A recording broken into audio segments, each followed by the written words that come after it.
mainstream media, government cover-ups. You want answers? Well, so does he. He's Alex Jones on the GCN Radio Network. And now, live from Austin, Texas, Alex Jones.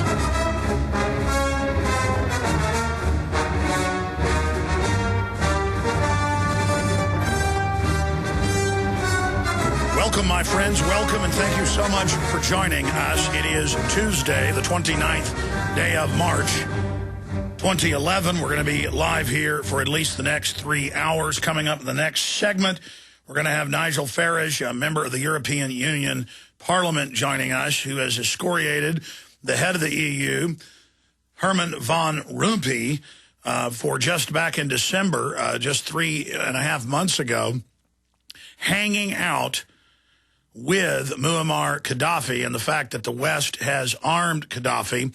Obviously, we've seen Obama's speech. The media is hailing Obama and the administration as the ones that initiated the rebels, which is actually true.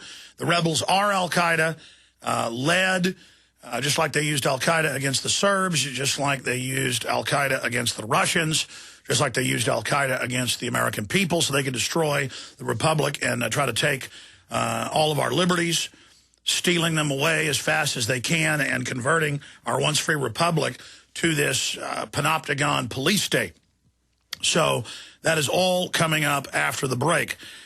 Then when Nigel Farage leaves us at the bottom of the hour, I will shift into the biggest news.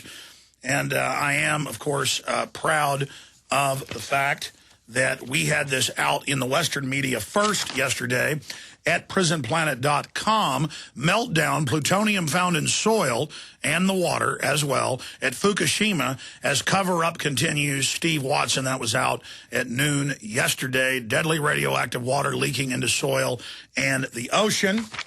It was in the Japanese news, but they hadn't made a big deal out of it yet. Well, now today, AFP, Associated Press, Japan on maximum alert over nuclear plant.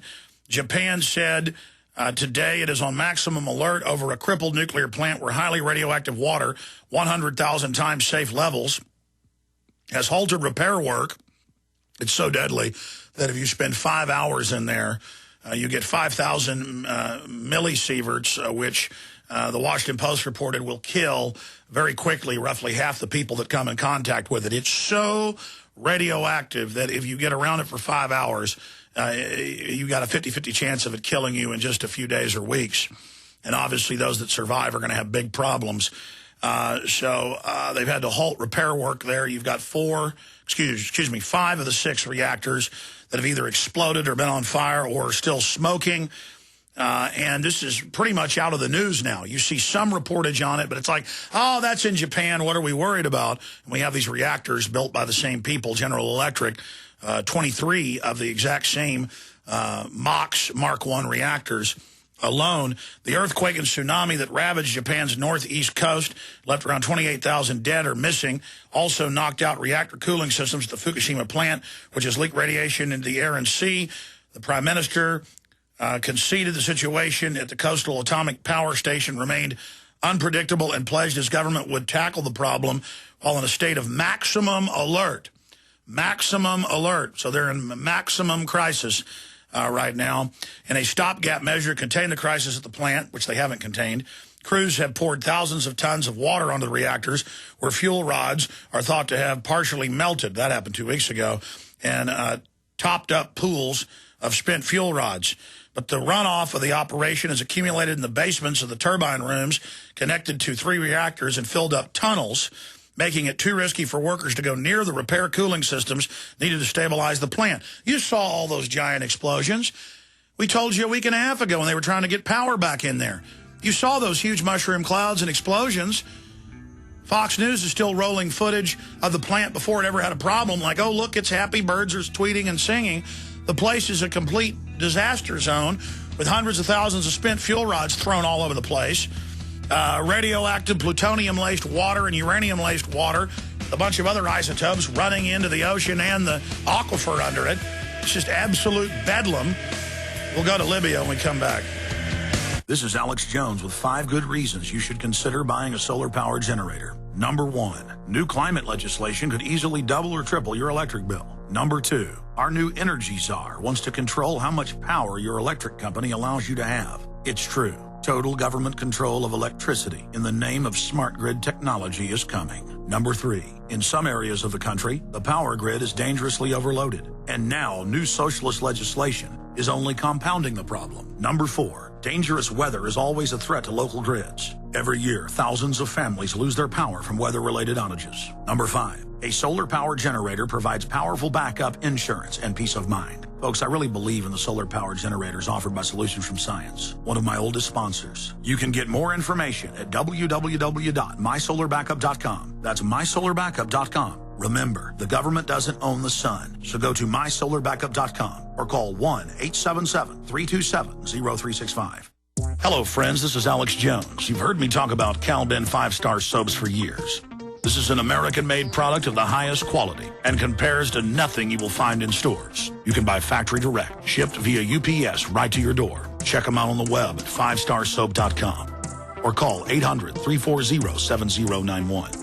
Take my word for it. Once you've used pure soap, you won't buy anything else. Since 1947, Cal-Ben Soap Company has been showing consumers that soap can be tough on dirt and gentle on the environment. Buy American and stay clean, as well as support InfoWars. Visit 5starsoap.com today or call 1-800-340-7091. Well, Marty, what do you have to say? As founder and owner for over 63 years, satisfaction is guaranteed or double your dirt back. Call us at 1-800-340-7091 for a free catalog or visit our website, 5starsoap.com. Thank you.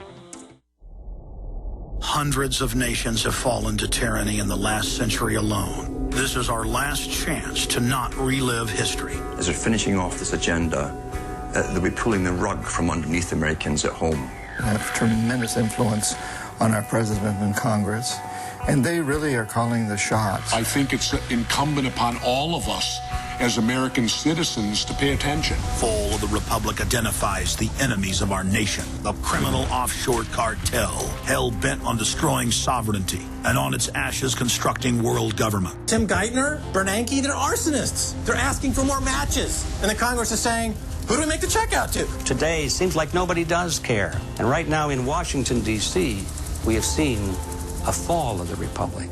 Get your copy of Fall of the Republic on DVD at Infowars.com or watch it online right now in super high quality at prisonplanet.tv.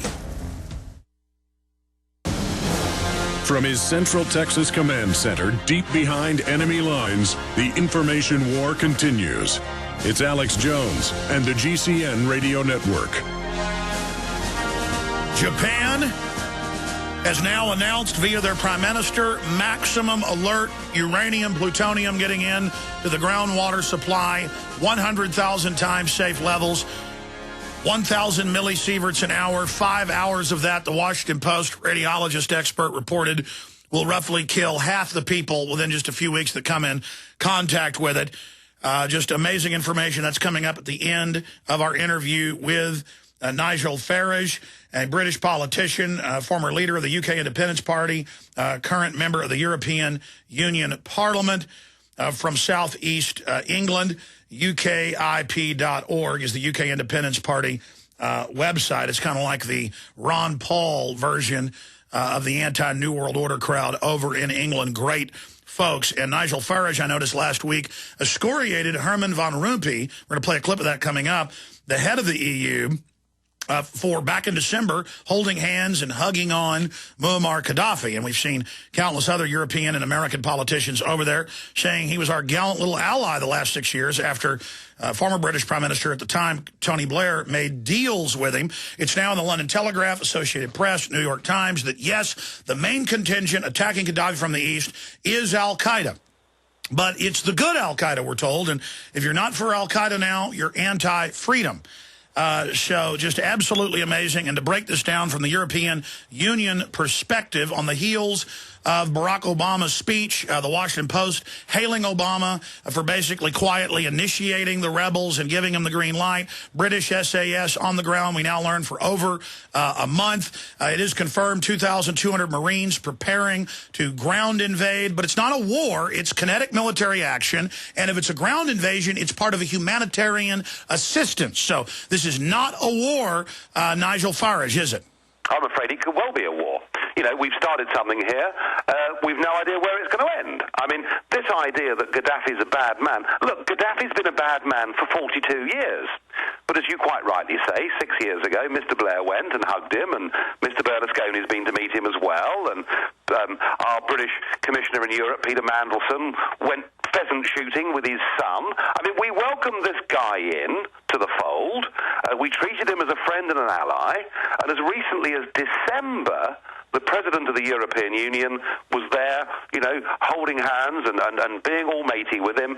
And now we're being told, and Herman Van Rompuy and the British government and the French government are saying, this is all about regime change. We've got to get rid of Gaddafi, and we are actively, militarily, supporting the rebels without having had a clue from the start who the rebels are or what their motivations are. Now, if this is for humanitarian reasons, who is to say that if the rebels get to Tripoli, that they won't massacre Gaddafi's people? I mean, I just think we've got into something here. We haven't thought it through. It's not part of a bigger North African and Middle East strategy, and I seriously regret our actions so far. Well, it's confirmed that they lied and said through the British Foreign Ministry that he'd run to Venezuela to destabilize. It's confirmed that he didn't run to Zimbabwe. It's confirmed that that he was not strafing crowds of people, and they were actually armed groups. But we're not saying Gaddafi's a good guy. The point here is we've been told a lot of lies, and as you pointed out, mainline, even BBC, has admitted that the rebels in the East are just grabbing people and lining them up and shooting their political enemies. And so this whole line about, oh, we've got to do this for humanitarian reasons, what's the real reason? You're in the EU Parliament. I mean, is this about a political distraction from what's happening? Well, you've got to remember that as far as the European Union's concerned, we are in very, very deep crisis over here. Already in the space of the last year, we've had to bail out Greece, whose presence in the euro wasn't working. We've had to bail out the Irish, and we are within days, I would suspect, of having to bail out Portugal, with the bigger worry that the Spanish economy, which is about 7 times the size of the Irish one, may need bailing out too. We're literally running out of money in the European Union to keep this crazy single currency project going. And I think it's been all through the years, you know, a marvellous thing for leaders when they're in real trouble and when public support is waning to head off and have foreign military adventures. And so I do see this as much as anything else as a diversionary tactic, as an attempt to whip up jingoistic support for our boys going into Libya and doing the right thing. And initially, they appeared to have got away with it. I suspect, as you say, because they were telling us a pack of lies.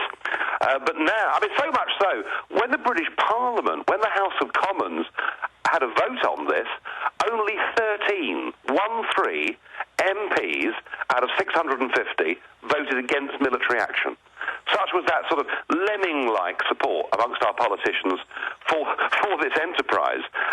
But I suspect that now, today's report that there is a presence of Al-Qaeda amongst the rebels, the reports that actually, you know, both sides have committed atrocities and they will probably get worse as time goes on.